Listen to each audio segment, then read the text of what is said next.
It is going. Oh. Hello, everyone, and welcome back to my page.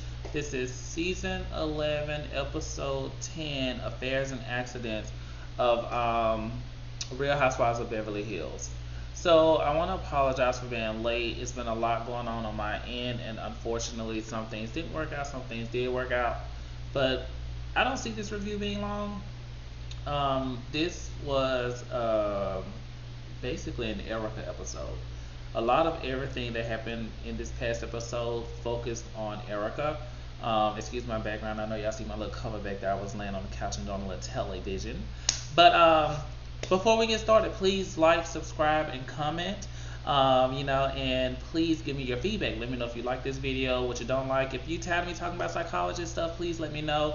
I try to make psychology a part of my videos and theories and things because one, I want to help people learn about what's happening sometimes in some of these scenes and what we would call it in kind of the psychology world, but also just a little bit of education just to kind of help put verbiage with behavior and give you all a little background. I'm just trying to also offer that as well, especially because I'm a psychologist. So I'm hopeful that you all appreciate that aspect, and if not, please let me know. Just let me know what you all would like to see more of, what you don't want to see more of.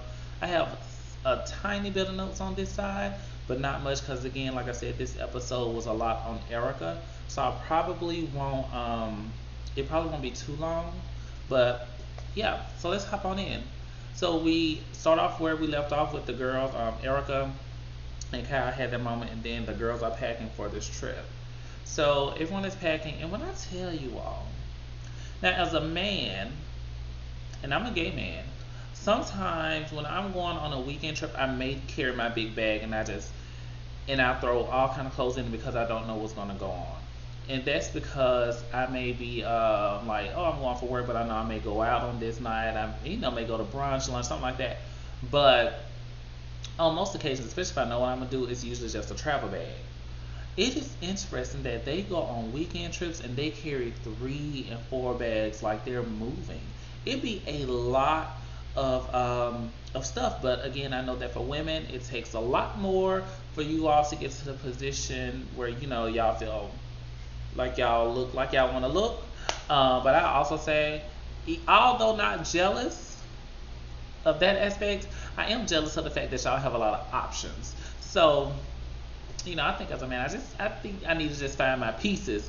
But at the end of the day, they carry a lot of bags. So it's a lot of bags. Then we see Erica moving out of her studio loft thing. And she said, she turned over the key because hey, that's an added expense. So it's interesting to see Erica in this position where she's back caring for herself. I think living with Tom she was with him for over 20 years. I think she was married to him for 20 years and probably with him like for 21, 22. So being with Tom and not having to really deal with that aspect of things, like as far as bills and make sure she did this and did that, I think it's kind of catching her off guard, and she's having to retrain herself, like how to fully take care of a household and how to budget well. Now I don't know how much money she makes, and I don't know how much everything costs, but I'm just skipping ahead. She talked about like the water bill or the pool bill because she was heating the pool for like 3 days, but you pay like $9,500 in rent a month. So to me, you could just have a house and still pay less than that in a mortgage, I'm sure. So I think priorities. This is me. That's priorities. Like, you don't have to live in the most fab neighborhood. You could probably got a condo and maybe even pay $5,000 a month. I mean, that's still a lot of money, but you would have been in a condo. Just I don't know. I just priorities. Like, you already had this studio space, lounge space, and I think she probably had her husband name on it or something, like her and her husband. So that's probably why she didn't live there. But I would have just stayed there instead of going to get something else. But it is what it is. But she has a little bit of emotions, but she's out. She's leaving there. So we see Kyle and Garcelle chatting on the phone. Again, I'm happy to see people getting along. I know that people have their moments, but it's always a good thing to see people be able to be mature and say, hey, actually, we're not having no problems, and we could get along. We find out that Garcelle is not going to be staying at the house. Garcelle is going to be staying at the La Quinta, which is the hotel, which, they say is fabulous, but she's going to be a day late because she still has to film the reel, but she's going to be there, which is great. And then we see everyone meeting at Kyle's desert home. We get to see Kyle's desert home. I'm ready to get to a position where I can own multiple homes, but one thing I would say is that home was beautiful. It was absolutely gorgeous. I can't take anything from it or say anything negatively about it. I wouldn't want to or try to anyway, but Kyle's home was absolutely beautiful. It was gorgeous. It took my breath away. It was beautiful. I loved it. So girls get there and they discuss Tom and they discuss frozen assets. And some of them were trying to like, what are frozen assets? Look, ladies, I'm sure you know what frozen assets are.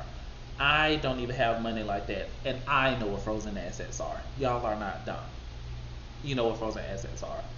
And so they discussed that. They discussed everything that's going on as far as the frozen assets and the court case and everything of that nature.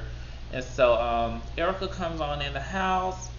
They talk with her a little bit, and they're playing it a little bit easy. They're playing it a little easy, but they're just making sure she's okay. And I have multiple. I feel two different ways about this, and I'm going to talk about them both in a bit. So that happens, but then we also move over. We hear them talking. They get all this food out. They talking about what they're gonna cook and everything. And I know I'm kind of skipping around, just moving ahead, but they do all that. It honestly wasn't much happening, and I don't mind an episode that doesn't have a lot happening. That's cool with me. So I'm just trying to hit the meat and potatoes, but Cal breaks the seasoning. And Kathy grabs the grill thing and she's shoving it under the thing. Rich people are interesting. It's a very interesting thing to see. And you can tell Kathy has lived a life of not having to do not a thing. Kathy had to read, moving her bag up them stairs, and then holding the fan, giving her air. I thought that was the most hilarious scene, but I also thought I thought it was the cutest scene as well. I was like, man, I want to be like Kathy. I want to have people just like, oh, that's Charles Waller. Yes, honey, of course I'm going to do it for him. Who cares? It's Charles. Yes, Kathy, I want to breathe that air. I want to know that feeling. Kathy, I have student loans in case you want to pay them. Just want to let that be known too. But I want to know that feeling. What does it feel like to just have everybody around you just say, oh, it's Charles, so that's okay. Oh, it's all right. It's Charles. We're gonna do. That has to feel amazing. I wouldn't know. I don't feel it. I don't get it. Usually I'm the one that's being the read. I'm helping everybody else out. But that's just my personality. Erica comes, help them sweep things up. They get to sweeping and all that stuff. Okay, let's just go ahead. They have a little dinner. They're outside. Okay, let's do this. Erica gives the story breakdown with Tom. Now, at the beginning, the first thing that Erica does is talks about his mental state and his functioning as well as his emotions. So with that, I want to first talk about the amygdala, and then I want to talk about the hippocampus. So the amygdala is a part of our brain that controls emotional reactivity and that attaches emotion to memory. So whenever you have, when different things happen to the amygdala, you have different syndromes that happen. For instance, like Clever-Bussy syndrome, which is when you have bilateral lesions in the amygdala and temporal lobes. And basically it causes reduced fear and aggression, as well as increased docility, compulsive oral behaviors, altered dietary habits, hypersexuality, and psychic blindness. And so abnormalities in the amygdala have been linked to anxiety disorders and depression. So I want y'all to hold that. Now we also have the hippocampus, which is our main memory kind of system in the brain. So the hippocampus is involved in processing spatial, visual, and verbal memories and consolidating declarative memories. So so with that being said, Erica discussed Tom's aggression, and I don't know when it started and when it ended, because it was a bit confusing. I don't know if the aggression started before the accident, because at one part of the conversation it sounded like the aggression and the aggressiveness was before his accident. But then at one point it seemed as if it happened after the accident. So I'm not really sure what to gather there. But what I will say is depression starts to settle in, especially in later age with some, because of memory loss. I think Tom is in his 80s. So it would make sense that he would have some memory decay, especially in his fluid intelligence. So the fluid intelligence areas, he would have some decay, which in the fluid intelligence, actually, fluid intelligence starts to decline after the age of 30. Your crystallized intelligence, however, which is your word knowledge, verbal knowledge and stuff, continues to increase or stay stable after the age of 30 and into long and older age. So that would be his lawyer knowledge, right? His lawyer knowledge is intact. However, him learning new things and picking up on stuff quick, not intact at all. Now, when you think about memory, you have like declarative memory and, well, I just go like this. You have your implicit and you have your explicit memory. Your implicit memory is more of your procedural memory. That's the type of memory where it's like it's just like riding a bike. It's stuff that you learn, technical things that you're able to just pick up and do without memory. It does not take conscious effort. But your explicit memory, that's your semantic memory and all those memories that actually take conscious effort. So it sounds as if maybe Tom is recognizing his decays and may have some aggression in one area. That's one piece what it sounds like that's going on. Now, there's another piece that came in with how he was treating her with control issues, and that also came in. The other ladies were sitting on the couch and they was talking about how, oh, these situations are normal where your husband just gave you papers and you signed them and things of that nature. Ladies, I want you to know, and even fellas who marry men who are wealthy, or even women who marry other women that are wealthy, never take something and just sign it. See, that's the sign of that person having power over you. And it's typically legitimate power, and it's legitimate power because that person legitimately controls everything that's going on, and they control you. If I tell you to sign this and you sign it, I have control over you. You do not have power. So that's very important for you to know. But anyway, so please don't just sign stuff. That's how people get in trouble today. So back to Erica and Tom. So she says all these things, and so I was a little kind of like, the story was bopping back and forth. Then she talks about this incident where she's like, he has the car accident, and she says that he either, he went down the canyon, the hill, like he fell. I don't know if he fell out the car or the car was. The story was all kind of ways, but the reason that I talk about memory and did it happen before or after the accident is because if it happened after the accident, then it makes me wonder about, well, retrograde amnesia, potential anterograde amnesia, like what's happening. I was so confused. And then at one point she mentioned, I think she said he was gone for like 12 hours, but she was wondering if he was cheating on her with someone else because the stories were out that he was cheating. She said that he called her at one point, but I swear I heard her say that she found him at a point. I'm not sure. I'm honestly lost on this. And this is something that would have the court looking at her and would implicate her in court, because it's like your story is not even straight for something simple. So are you really being honest with us? And again, I'm not saying that Erica is at fault. I'm not saying that Erica knows what's going on with the money or anything of that nature. All I'm saying is that when your story goes in circles and then it's added pieces in one part, but then you go to that part again and something has been subtracted, it makes you unbelievable, and it honestly just implicates you, puts you in a bad position. So I really hope that she's able to communicate herself well enough so that her story can be consistent across the board. Now, one last piece, and this is what bothered me the most. And at the same time, this is where I feel, not bothered me the most, let me change that. This is where I'm conflicted emotionally.